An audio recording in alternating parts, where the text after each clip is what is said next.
Então vamos nesse momento acalmando os nossos pensamentos, o nosso coração, serenando o nosso espírito, agradecendo a Deus pela nossa vida, por mais esse dia, agradecendo a Jesus, nosso mestre e amigo, nossa Mãe Maria Santíssima.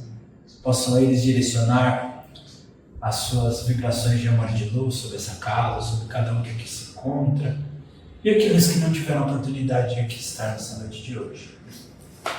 Cumprimentamos e agradecemos a irmã Anastácia e toda a sua equipe que nos recebem com tanto amor, que possamos juntos, encarnados e desencarnados, desempenhar as nossas atividades, levando o melhor de cada um de nós para os trabalhos necessários nessa noite de hoje. Os nossos irmãos menores, em especial, amparados pelas equipes veterinárias, por todas as nossas equipes espirituais, possam receber aquilo que necessitam, aqueles que se encontram nas vibrações, aqueles que se encontram à distância, aqueles também que por algum motivo estejam necessitados de amparo, de uma mão amiga, seja ela encarnada ou desencarnada, aqui os nossos irmãos possam chegar até eles. Aqueles irmãos abandonados que se encontram em situações de necessidade, que assim seja. Então, como prece inicial, cantaremos a oração de São Francisco. Senhor, fazei-me instrumento de vossa paz. Onde houver ódio, que eu leve o amor. Onde houver ofensa, que eu leve o perdão. Onde houver discórdia, que eu leve a união. Onde houver dúvidas, que eu leve a fé. Onde houver erros, que eu leve a verdade. Onde houver o desespero, que eu leve a esperança. Onde houver tristeza, que eu leve a alegria. Onde houver trevas, que eu leve a luz. Ó Mestre, fazei que eu procure mais consolar que ser consolado, compreender que ser compreendido, amar que ser amado, pois é dando que se recebe, é perdoando que se é perdoado, e é morrendo que se vive para a vida eterna. Que assim seja. Quem gostaria de abrir hoje? Alice, já que você vai na bom.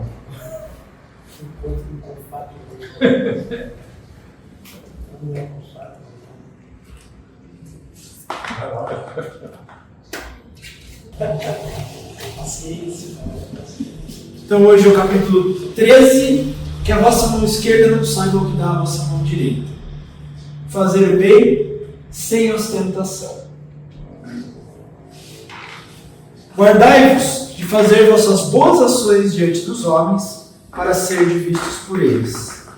Do contrário, não recebereis a recompensa de vosso Pai que estás nos céus. Pois, quando derdes esmola, não façais soar a trombeta em público, como fazem os hipócritas nas sinagogas e nas ruas, para serem glorificados pelos homens. Em verdade, eu vos digo que eles já receberam sua recompensa. Mas quando derdes esmola, que vossa mão esquerda não saiba o que faz a direita, a fim de que a esmola fique em segredo, e vosso Pai, que vê o que se passa em segredo, dar-vos-á a recompensa. Mateus capítulo 6, de 1 a 4. Descendo Jesus da montanha, acompanhava uma grande multidão. Quando de repente um leproso se aproximou e se prostrou diante dele, dizendo: Senhor, se queres, podes curar-me. Jesus, estendendo a mão, tocou-o e disse-lhe: Eu o quero, estás curado. E no mesmo instante a lepra foi curada. Então Jesus lhe disse: guarda-te de falar isso a alguém, mas vai mostrar-te aos sacerdotes e apresenta a oferta prescrita por Moisés, para que isso lhe sirva de testemunho. Mateus capítulo 8, versículo de 1 a 4. Então aqui nós temos duas situações, né? Uma é a explicação da mão esquerda e mão direita, né? Que nós não devemos fazer nada esperando, né? Ou buscando uma recompensa aqui na terra, né? Então, se você está dando uma esmola, como ele coloca aqui, e esperando que esse ato seja aplaudido, que seja visto pelos demais, que seja retribuído, então você já está tendo ali a sua recompensa, o retorno pelo ato que você fez. Então, o motivo principal daquilo que nós realizamos não é a caridade em si. E, na verdade, nós estamos buscando aquilo que vem em consequência do nosso ato. Então, se você quer que as pessoas te reconheçam, você não fez aquilo para ajudar aquele irmão, você fez aquilo porque você queria o reconhecimento. Se você quer que aquele irmão um dia te dê um favor e te retribua, então você ajudou esperando que aquele indivíduo te devolvesse, ou quando você precisasse, que você tivesse algo em troca. Então, normalmente é o que ele coloca aqui. Nós ainda esperamos, né, no imediatismo das nossas necessidades, um retorno. E o grande ponto-chave de tudo isso é a compreensão de que a caridade, ela também é um retorno para nós, mas não é um retorno momentâneo. Nós temos recebido bastante orientação da espiritualidade sobre esse aspecto. Quando você está agindo com caridade, com amor, dando, né, o tempo, a energia, a vibração, qualquer coisa que seja de coração aqui, sem esperar alguma coisa em troca, o grande bem que nós estamos fazendo não é para o próximo, é para nós mesmos. Mas infelizmente a gente só consegue enxergar aquilo que vem material, né? Então, essa primeira etapa ele trabalha justamente esse conceito, né, dos bens celestes em comparação com o retorno das coisas materiais, da terra, do orgulho e do nosso egoísmo sendo satisfeito. Mas, nesse segundo versículo aqui, que é trabalhado no capítulo 8 de Mateus, Jesus cura um leproso e ele fala: não fala para ninguém, mas vai lá no templo e mostra que você foi curado. E aí que é importante o estudo, porque poderíamos, se analisássemos de maneira somente na leitura aqui, né, integral da coisa, falar, mas Jesus fala para não se exibir, para não mostrar, e aqui está mostrando, falando para o leproso ir lá no templo se mostrar aos sacerdotes. A gente precisa compreender como funcionava a cultura na época, né? Então eles eram judeus, normalmente quando o indivíduo ele tinha lepra, ele era excluído da sociedade, daquela sociedade. No entanto, haviam nas periferias ou até afastados das cidades os leprosários, né? Que eram grupamentos de leprosos, de irmãos doentes, de irmãos necessitados, excluídos, que se condensavam ali para tentar se ajudarem. Mas a sociedade judaica ali em si abolia eles, porque a lepra era uma doença contagiosa, né? Então aquele indivíduo, na visão deles, era alguém que havia desagradado Deus, por isso ele recebeu aquele castigo, então ele não merecia mais estar no meio deles. Então eles riscavam o nome dele do livro da vida, né? E quando, né, existe lá na cultura judaica, quando um indivíduo se restabelecesse, né, e ele deveria, como é colocado aqui, apresentar a oferta prescrita por Moisés, não me recordo qual é essa oferta, mas tem um ritual ali para ele poder ser reintegrado àquela sociedade. Então ele deveria ir no templo, né, fazer aquele ritual deles, e ele retornaria, poderia voltar a ser reconhecido como um membro daquela sociedade judaica.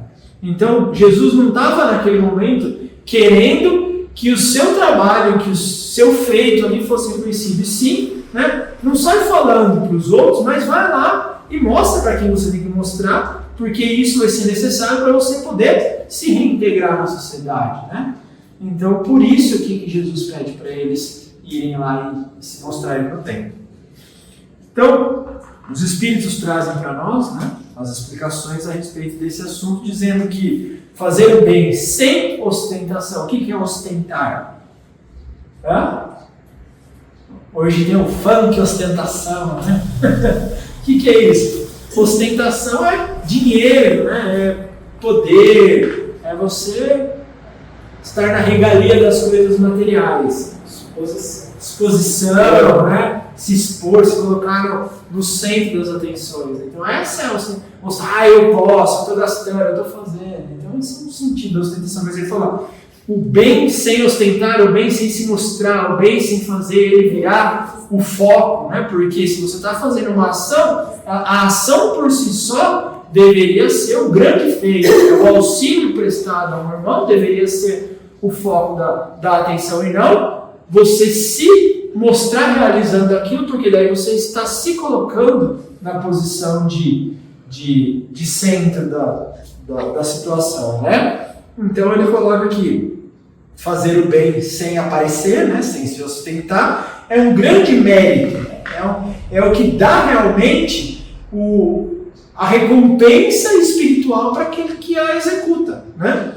Esconder a mão que dá é ainda mais meritório. Fazer a caridade sem se exibir, sem mostrar, fazer com humildade. Por quê? Porque o grande foco é fazer a ação benéfica e não mostrar que ela foi feita.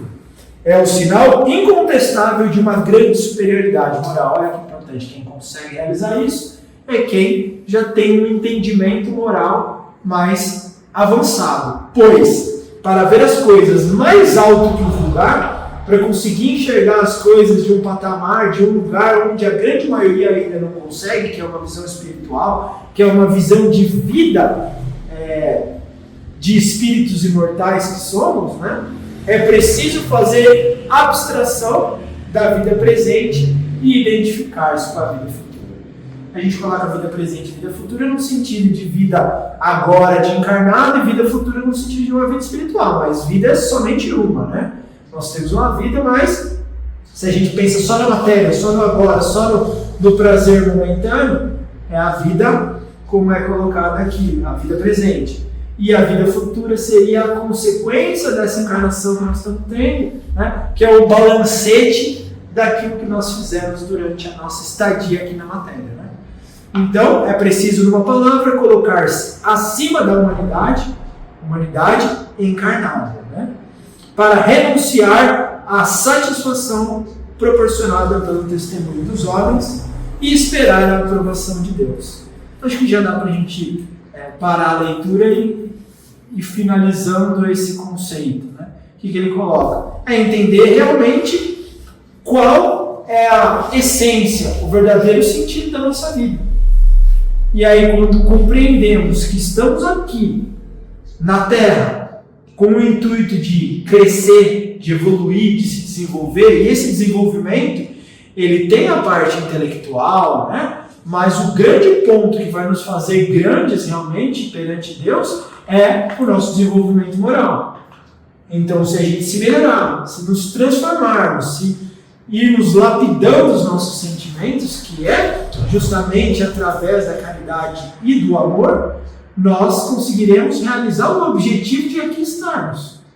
Então é isso que ele fala, entender essa essência espiritual dentro de um momento de encarnados, de humanidade, de matéria que nós estamos passando. A matéria é um instrumento que deveria ser utilizada, ou bem utilizada, para que o nosso espírito saia daqui melhorado. Mas ainda a gente está fascinado, né? O véu do esquecimento que a matéria proporciona e os prazeres da matéria acabam por nos iludir e a gente se perde no objetivo essencial da nossa vida. Então esse capítulo vem trazer para nós justamente, né, que a caridade bem feita, que o servir sem segundas intenções é o grande ponto, é o mais meritório, é o que vai trazer para nós mais benefícios, né? Mais ganhos espirituais. Por isso que o Espiritismo tem como um dos chavões, os bordões aí, fora da caridade não há salvação, fora da caridade